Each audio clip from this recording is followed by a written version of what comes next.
जमीयत उलमाए हिंद के सदर, हम सब के अमीर जनाब सैयद अरशद मदनी साहब दामत बरकातुहुम रात दिन एक न करते और यूपी हुकूमत से बार बार फोन में राब्ता न करते और उनसे ये न कहते यहाँ पर फोर्स भेजो, वहां पर मुसलमान परेशानी में है, वहां पर फोर्स भेजो, वहां पर मुसलमान परेशानी में है। अगर दिन रात एक न करते तो ये मुजफ्फरनगर का फसाद गोधरा फसाद से भी ज्यादा बड़ा हो जाता। मुल्क का सेकुलर कानून उलमाए किराम की मेहनत और जिद्दोजहद से बना है, लेकिन उसके बाद क्या हुआ, उसके बाद क्या हुआ हमें और आपको मालूम नहीं है कि हमारे इस मुल्क में जब ये मुल्क आजाद हुआ, आजादी के बाद से लेकर अब तक 24,000 से ज्यादा फसादात हमारे इस मुल्क में हुए। एक दो फसाद नहीं हुआ, कितने फसाद हुए? 24,000 फसादात, कमोबेश छोटे बड़े लेके। ये फसाद कराने वाले कौन थे? ये फिरका परस्त जमातें थी जो फसाद कराती थी। और इसमें नुकसान किसका होता था? इसमें नुकसान मुसलमानों का होता था। मुसलमानों के घर तबाह होते थे, मुसलमानों की लाशें गिराई जाती थी, मुसलमानों के दुकानों को जलाया जाता था। उनका कौन पुरसाने हाल था? कोई पुरसाने हाल नहीं था, कोई मदद करने वाला नहीं था। अगर उस वक्त मदद करने वाली कोई जमात थी तो वो वाहिद जमात जमीयत उलमाए हिंद की थी। कौन सी जमात? जमीयत उलमाए हिंद की वाहिद जमात थी जो इस 24,000 फसादात में मुसलमानों के सामने खड़े हुए, उनके घरों को बनाया, उनके दुकानों को बनाया, दोबारा उनको अपने पैर पे खड़ा किया। आपने गुजरात का फसाद तो सुना होगा, गुजरात का फसाद सबको याद है, गोधरा कांड सबको याद है, लेकिन आपको मालूम होना चाहिए कि उसी गोधरा कांड के बाद मुजफ्फरनगर का फसाद भी हुआ था। बहुत सारे लोग जानते हैं जो पढ़े लिखे हैं। ये मुजफ्फरनगर का फसाद कोई मामूली फसाद नहीं था। जिस तरह मुसलमानों के घरों को घेरा गया था, अगर जमीयत उलमाए हिंद के सदर, हम सब के अमीर जनाब सैयद अरशद मदनी साहब दामत बरकातुहुम रात दिन एक न करते और यूपी हुकूमत से बार बार फोन में राब्ता न करते और उनसे ये न कहते यहाँ पर फोर्स भेजो, वहां पर मुसलमान परेशानी में है, वहां पर फोर्स भेजो, वहां पर मुसलमान परेशानी में है। अगर दिन रात एक न करते तो ये मुजफ्फरनगर का फसाद गोधरा फसाद से भी ज्यादा बड़ा हो जाता। लेकिन जमीयत उलमाए हिंद ने, मौलाना अरशद मदनी ने दिन रात एक करके उस फसाद को रुकवाया, लेकिन इसके बावजूद भी फसाद हुए, इसके बावजूद भी फसाद हुआ। मौलाना ने मुजफ्फरनगर में जमीन खरीदी और जमीन खरीदने के बाद 466 मकानात बना के दिए उन मुसलमानों को, उन लोगों को जिनके घर तबाह हो गए थे, जिनकी दुकानें तबाह हो गई थी, जिनके सर पर रहने का कोई साया नहीं था।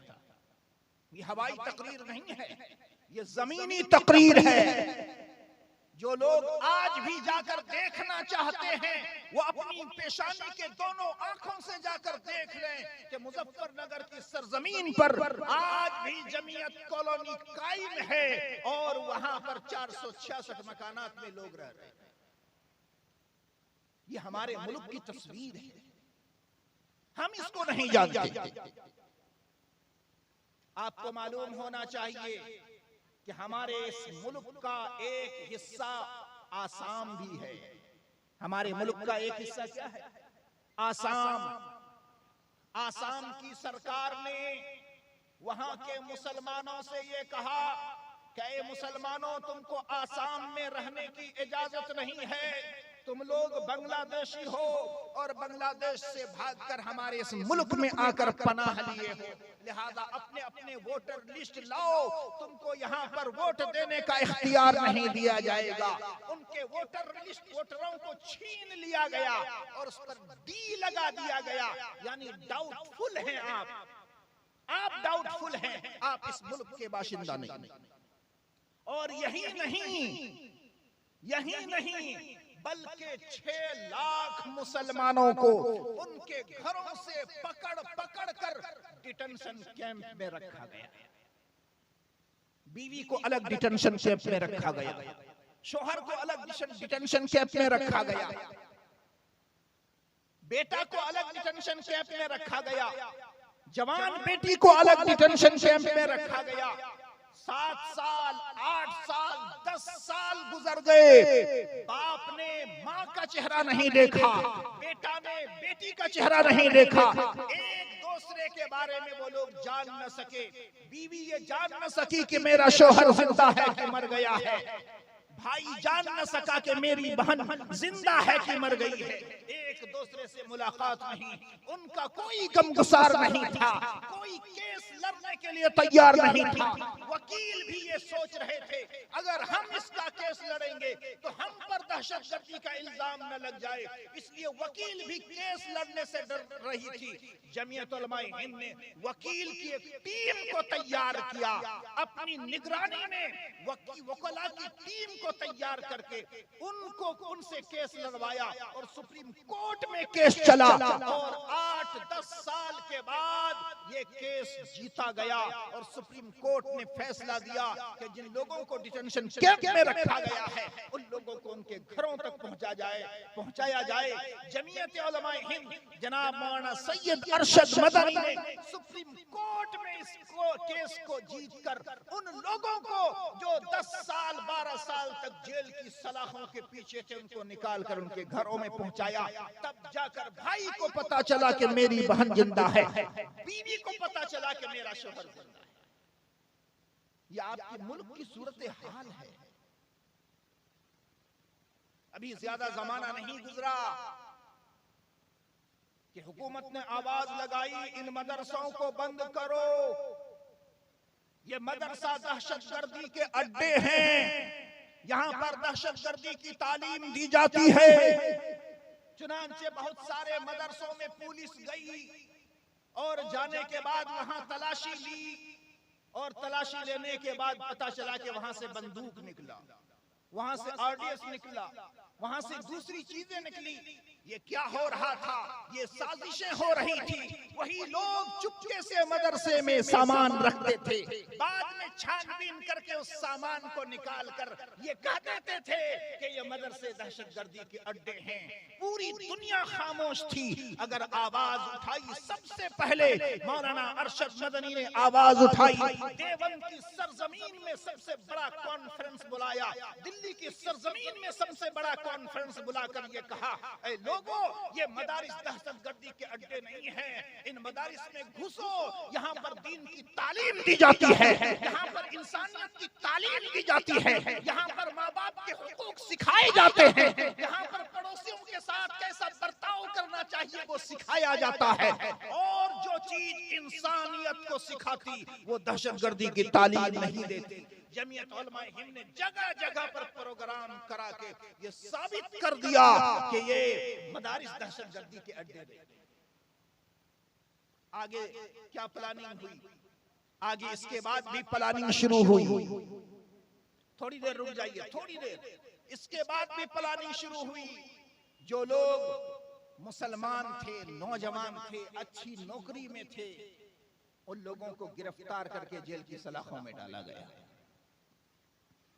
उन लोगों को गिरफ्तार करके जेल की सलाखों में डाला गया। आपके धचना की सरजमीन में भी घेराव हुआ था घर का, आपके लालपुर की सरजमीन में भी घेराव हुआ था। न जाने कितने नौजवानों को जेल की सलाखों के पीछे बंद किया गया। उनका कोई पुरसाने हाल नहीं था, उनके माँ बाप इतने ताकतवर नहीं थे कि सुप्रीम कोर्ट में उसका केस लड़ सकते थे, हाई कोर्ट जा सकते थे। उनका केस जमीयत उलमा लड़ी और अब तक लड़ रही है।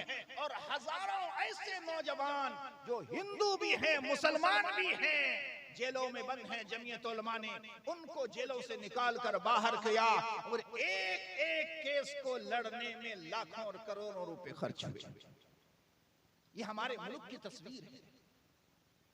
अभी हमारे मुल्क में एक नया प्रोपेगेंडा चला, ये वक्फ तरमीमी बिल का प्रोपेगेंडा, कि मुसलमानों की वो जमीनें जिन जमीनों के कागजात उनके पास नहीं है सरकार के कब्जे में आ जाए।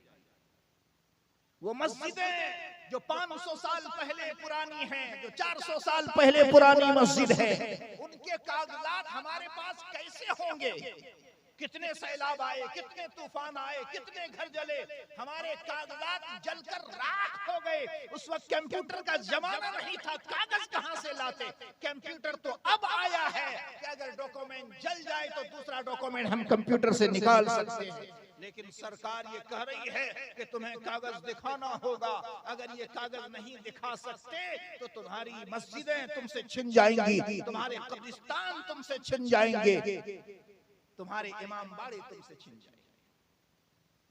मेरे भाइयों, आपको मालूम है कि यूपी में बहुत सारे मदारिस को बुलडोजर से गिराया गया, बहुत सारे मस्जिदों को बुलडोजर से गिराया गया। आसाम की सरजमीन में बहुत सारे मदारिस और मस्जिदों को बुलडोजर से गिराया गया और ये बुलडोजर की कार्रवाई बढ़ रही थी तेजी के साथ। इसका case Jamiat Ulama supreme court में लड़ी और लड़कर जीती और सुप्रीम कोर्ट ने यह फैसला दिया कि अब बुलडोजर से किसी मदरसे और मदारिस को गिराया नहीं जाएगा। ये सुप्रीम कोर्ट ने फैसला दिया। और ये काम कौन की? ये जमीयत उलमा हिंद कर रही है। मेरे कहने का मकसद ये है, कहने का खुलासा ये है कि मुसलमानों अब जागने की जरूरत है, मुत्तहिद होने की जरूरत है। अगर आज हर इंसान को तबलीगी जमात में जुड़ना जरूरी है दीन को सीखने के लिए, तो हर इंसान को इन तंजीमों के साथ जुड़ना भी जरूरी है। चाहे वो मुस्लिम पर्सनल लॉ बोर्ड हो, चाहे वो इमारत शरिया हो, चाहे वो जमीयत उलमाए हिंद हो, हमें इन तंजीमों से जुड़ने की जरूरत है। मुसलमानों याद रखो, आज हम सोते हैं, ये हमारे अकाबिर रात की तन्हाइयों में रोते हैं, जागते हैं, मुसलमानों के अमलाक के लिए, मुसलमानों के जान के लिए, इस शरीयत की हिफाजत के लिए रात की तन्हाई में गिरगिरा कर रोते हैं। हम यहाँ सोते हैं। मुसलमानों याद रखो, अगर आज ये तंजीमें कमजोर पड़ गई, आज अगर इमारत शरिया कमजोर पड़ गया, मुस्लिम पर्सनल लॉ बोर्ड कमजोर पड़ गया, आज अगर जमीयत उलमाए हिंद कमजोर पड़ गया, तो हमारी मस्जिदों को बचाने वाला कोई नहीं होगा, हमारे मदरसों को बचाने वाला कोई नहीं होगा, हमारे कब्रिस्तान को बचाने वाला, हमारे इमाम बाड़ों को बचाने वाला कोई नहीं होगा। इसलिए आज के इस जलसे से ये पैगाम लेकर जाओ कि हमें मुत्तहिद होना है। क्या होना है भाई? हम बरेली हैं अपनी जगह में, हम देवबंदी हैं अपनी जगह में, हम अहले हदीस हैं अपनी जगह में सही हैं, हम जमात इस्लामी हैं अपनी जगह में सही हैं। लेकिन जब आईन के बदलाव की बात आएगी, संविधान के बदलाव की बात आएगी, हमारे नबी पाक सल्लल्लाहु अलैहि वसल्लम जो वजह तखलीक कायनात हैं, अल्लाह ने ये सूरज जिसके सदके में बनाया, ये चांद जिसके सदके में बनाया, ये जमीन, ये आसमान, ये पहाड़, ये सितारे जिसके सदके में बनाए, आज उनको तरह तरह की गालियां दी जा रही है। हम खामोश हैं, हम कुछ नहीं करते। कोई आता है और आके मोहम्मद अरबी सल्लल्लाहु अलैहि वसल्लम के बारे में बुरा भला कह के चले जाता है। मेरे भाइयों, इन सब चीजों को बचाने के लिए, हमारे औकाफ को बचाने के लिए, हमारे मुल्क की जमहूरियत को बचाने के लिए हमें कलमे की बुनियाद पर मुत्तहिद होने की जरूरत है। बरेली, देवबंदी, अहले हदीस, जमात इस्लामी से ऊपर उठकर मुत्तहिद होकर लड़ने की जरूरत है, एक ताकत बनने की जरूरत है। जिस दिन हम एक ताकत बन गए, मुत्तहिद बन गए, हमारे कौम, कोई दूसरी कौम हमारा कुछ नहीं बिगाड़ सकती। हम बरेलियुल मसलक है, अपनी जगह ठीक है भाई, अपने मसलक पर अमल करें। हम देवबंदी हैं, देवबंदी अपने मसलक पर अमल करें। अहले हदीस अपने मसलक पर अमल करें, जमात इस्लामी अपने मसलक पर अमल करें। लेकिन जब हमारे मुल्क के आईन की बात हो, हमें साथ देना है। देंगे ना इंशाअल्लाह?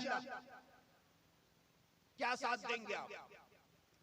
कल दिल्ली की सरजमीन में प्रोग्राम हुआ, इंदिरा गांधी स्टेडियम में। बहुत सारे लोगों ने यूट्यूब में देखा। इंदिरा गांधी स्टेडियम, जिसमें 60,000 लोगों के बैठने की कैपेसिटी थी। जमीयत उलमा ये सोच रही थी कि 60,000 बैठने की कैपेसिटी है तो 40,000 लोग आएंगे। लेकिन जब लोगों का आने का सिलसिला शुरू हुआ, यूपी के अतराफ से, हिमाचल प्रदेश से बसों में भर भर के लोग आए। दूसरे स्टेट से लोग आकर जब जमा होना शुरू हुए, पूरा का पूरा स्टेडियम खचाखच भर गया। उसके बगल में दूसरा स्टेडियम, वहां भी भर गया। लोग बाहर खड़े होकर सुन रहे थे। 1 लाख से ज्यादा का मजमा था, 1 लाख से ज्यादा का मजमा।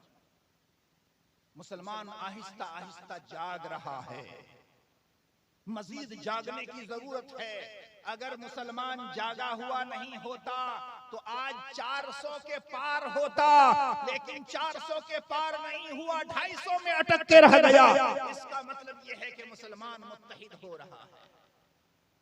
आज अगर 400 के पार होता तो हमारे मुल्क की सूरत हाल बदली हुई होती, हमारी अजानों पर पाबंदी लगाई गई होती, हमारे मस्जिदों को लॉक कर दिया गया होता, हमारे मदरसे पर ताले लग गए होते, हमारे कब्रिस्तान की जमीनें महफूज नहीं होती। इसलिए मुसलमानों मुत्तहिद हो जाओ।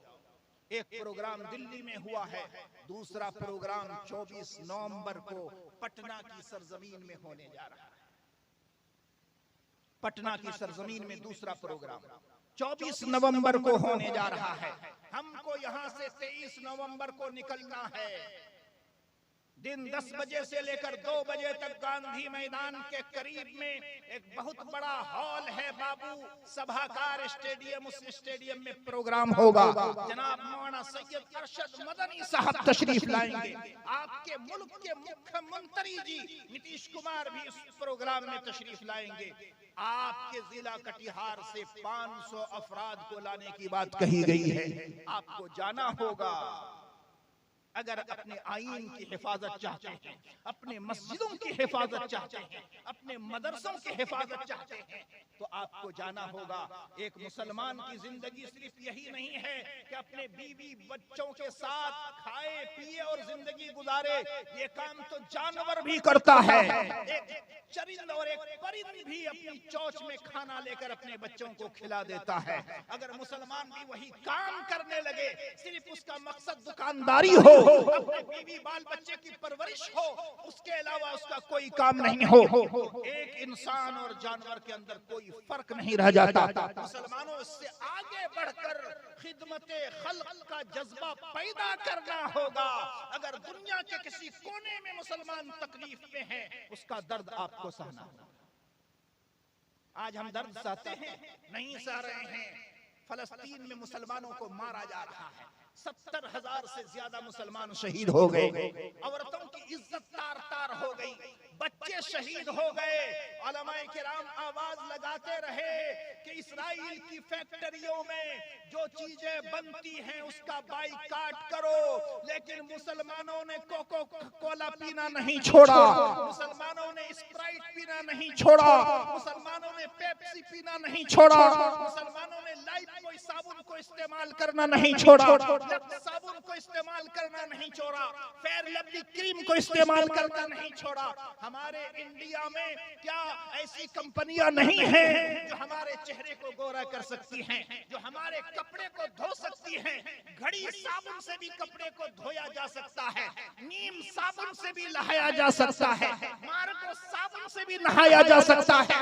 लेकिन किसी मुसलमान ने मार्गो साबुन का इस्तेमाल नहीं किया, नीम साबुन का इस्तेमाल नहीं किया, घड़ी डिटर्जेंट का इस्तेमाल नहीं किया, सफेद सर्फ का इस्तेमाल नहीं किया। ये अगर सर्फ का इस्तेमाल करेंगे तो एक्सेल सर्फ का इस्तेमाल करेंगे। जब हमारी हालत ये है कि हम इस्राइल की कंपनियों से बनी हुई सामानों का बाइकाट नहीं कर सकते, तो याद रखो मुसलमानों, जो सामान हम और आप खरीदते हैं वही सामान का पैसा इस्राइल के पास जाता है और उसी पैसे से वो बंदूक बनाता है, बंदूक की गोली बनाता है, मिसाइल बनाता है, बम और बारूद बनाता है और तुम्हारे मुसलमानों पर हमला करता है। कसम खुदा की, कल हश्र के मैदान में वो फलस्तीन के नौजवान, वो फलस्तीन के बच्चे, वो फलस्तीन की माएं, वो फलस्तीन के शुहदा अगर खड़े होकर ये कहें कि ये हिंदुस्तान के मुसलमान थे जो इस्राइल का प्रोडक्ट खरीदते थे और उन्हीं के पैसे से बारूद बनता था जिससे हम शहीद हो गए हैं, ए अल्लाह तू इस्राइल को पकड़ेगा तो इन मुसलमानों को भी पकड़ना। हम कहां जाएंगे, कहां जाओगे मुसलमान? इसलिए मुल्क के हालात को समझो। हमारे उलमाए किराम जो आवाज देते हैं उस आवाज पर लब्बैक कहो। अगर आज आपको पटना जाने के लिए कहा जा रहा है तो हर फर्द की जिम्मेदारी है कि वो पटना जाए, हर फर्द की जिम्मेदारी है। सरकार हमारे सरों को देखती है, हमारी गिनती करती है कि आज अगर जमीयत उलमा आवाज दे रही है पटना की सरजमीन में कितने मुसलमान आए, क्या लाखों मुसलमान जमा हुए कि नहीं हुए, मुसलमानों की ताकत एक है कि नहीं, या फिर ये बरेली और देवबंदी बनकर लड़ रहे हैं, जमात इस्लामी और अहले हदीस बनकर लड़ रहे हैं।